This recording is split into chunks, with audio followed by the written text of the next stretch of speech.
Você sabia que você não precisa pagar 5 mil no cartão do Costco para comprar os produtos?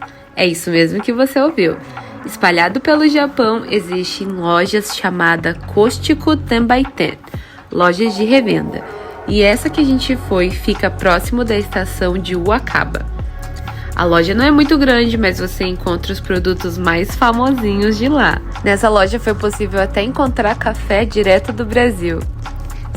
E os preços têm um adicional de mais ou menos 20% comparado com a loja oficial do Costco.